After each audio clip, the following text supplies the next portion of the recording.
Hi, I'm Dr. Scott Saint-Amour. And I'm Dr. George Rogul. We're coming from RBK Pediatrics and Urgent Care. We're going to talk to you a little bit about the RBK anticipatory guidance and safety videos that we've prepared for you. Welcome back to RBK with your 1-year-old now. At this 1-year-old visit, there are actually a lot of behavioral and developmental things to talk about with the kiddos. Now that they're getting older, they're learning from everything they do, all of their experiences, all of their interactions.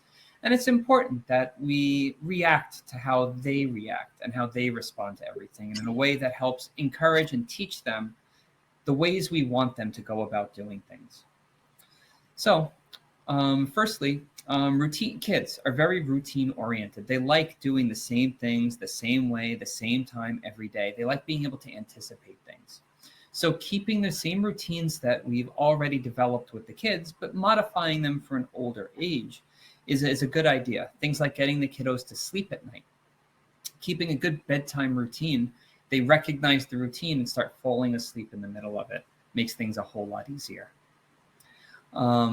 At this age too, kids have come to expect things like when they're getting fed, when it's time to wake up, when it's time to spend time with mommy and daddy. And they're going to be expecting these things. And they tend to get a little bit fussy when we miss these times or we start doing things a little bit differently with them.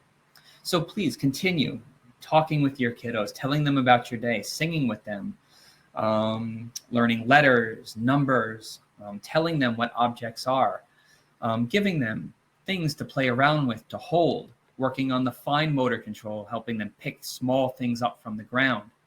The gross motor control, now they're starting to pull themselves up to standing. They're starting to walk across surfaces, holding themselves up. It's important to encourage that.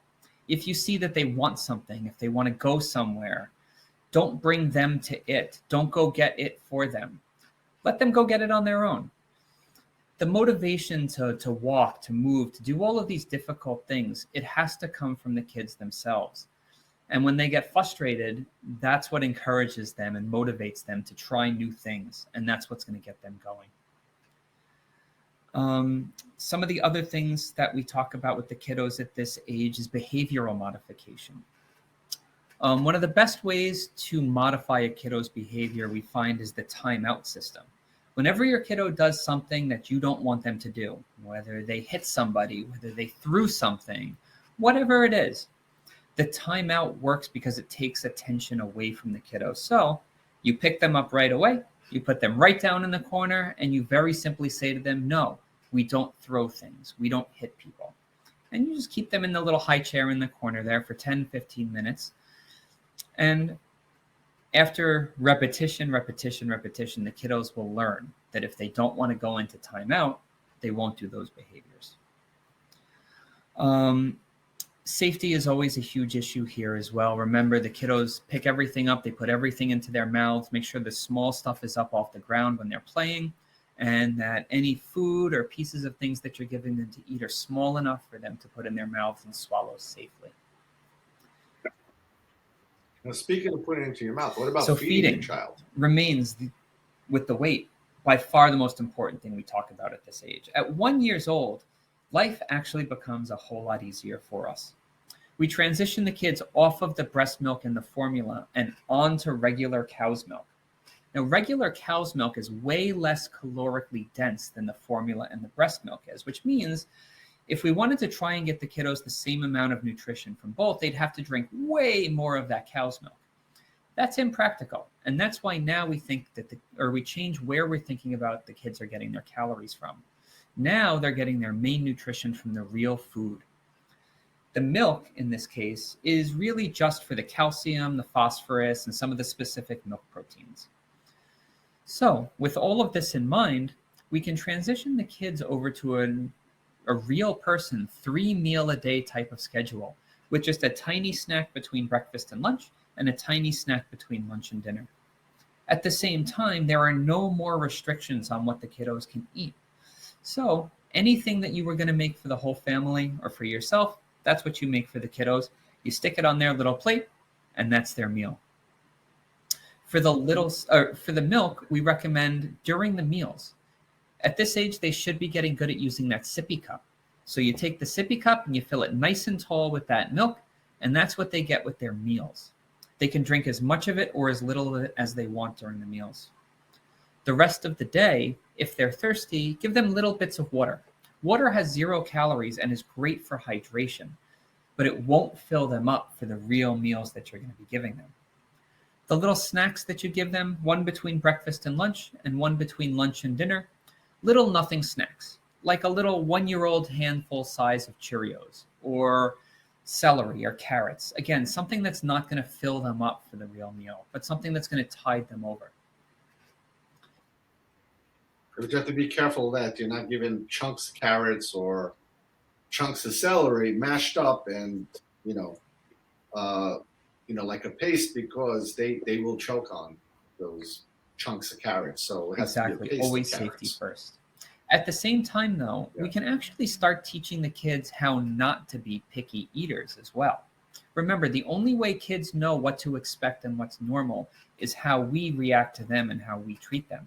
So, if you make a nice, nutritious meal for your kiddo that you know is going to help them grow big and strong and smart and successful, but they look at it and they don't want to eat it, what we don't want to teach the kiddos is that if they don't like what you make, you're going to go ahead and get them something that they like anyway. So once you make that food and you put that plate down in front of that kiddo, they can do anything they want to with that plate. If they don't want to eat any of the food that you put on it, they don't have to. We don't want to give the kids any food complexes. We don't want to force them to eat anything. So they can eat as much or as little of that plate as you put down there. If they choose not to eat a lot of it because they don't like it, after that meal later on, they are going to get a little bit hungry. And they're going to start fussing at you for some food because that's what they're used to doing from when they were younger and you bring them bottles all day long. At this age, though, we're going to teach them how it all works. So if they get hungry because they didn't eat the meal, we very simply say to them, no, honey, you didn't eat the lunch we made for you, so now you have to wait until dinner. This introduces the kiddo's own consequence to their own decision. So eventually they'll learn they'll either eat what mommy and daddy have chosen to give them, or they're going to be hungry later. This helps solve the problem on its own, because when the kiddos are hungry, everything tastes good. So the next meal you give them, it'll be their new favorite food. Let's talk a little bit about some safety. Safety is very, very important because now these kids are really mobile and they're moving and they're running and they're climbing. You should childproof your house, but I assure you, childproofing your house is not proofing anything. They should call it child slow down your house, because if it's too quiet, I can almost promise you that that child is up to something. All right. Back to car seats. You should always have a car seat rear facing, usually up until 2 years of age.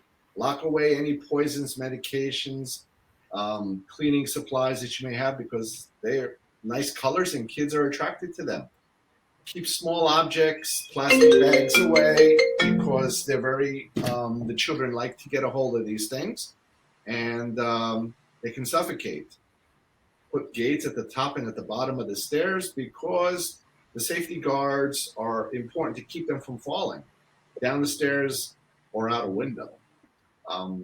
In the cabinets, put little drawer locks, because children like to open up those drawers, and in there you could get sharp objects like knives and scissors.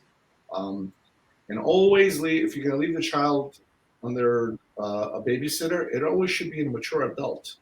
Never leave it with another child. Water safety is important also, because they can drown very easily in a small amount of water. And unfortunately, I've seen a case when I was way back where empty buckets, buckets that have water in there, somebody's cleaning the kitchen. I've seen a child fall into a bucket of Pine Sol, and while they didn't drown, the ingestion of this Pine Sol caused pulmonary pneumonitis and severe respiratory problems. And at this age, if you have a swimming pool around your house, or you go to the beach with the baby or on vacation, be very careful. Have the swimmers on the baby. Even if you take the baby to safety swim, they cannot swim. They just learn enough to get to the side of the rail, giving the child enough time for somebody to react and pull the baby out.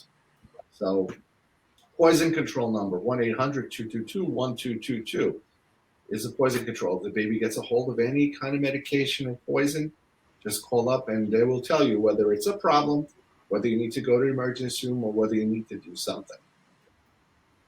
Now, vaccines. This is another visit where we give some vaccines. What vaccines do we usually So the give 1 year at 12 months? visit, we usually, or typically the kiddos are due for 3 vaccinations. These are 3 new ones that we give the kids too. So first doses of the MMR, which is the measles, mumps, and rubella vaccine, and the first dose of the varicella, which is the chickenpox vaccine.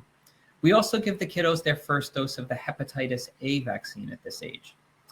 All 3 of these vaccines, they are safe and they are effective. The best way to predict whether a kiddo is going to have a reaction to a vaccine is whether they've reacted to any vaccines in the past. So if your kiddo hasn't had any trouble with any previous vaccines, I would expect more of the same with these. With all vaccines, though, keep an eye on the sites where we give them. If they start turning red, getting warm, spreading, anything like that, give us a call. And remember, if you have any concerns about the vaccinations, we are more than happy to sit and talk with you about it and answer any questions that you have.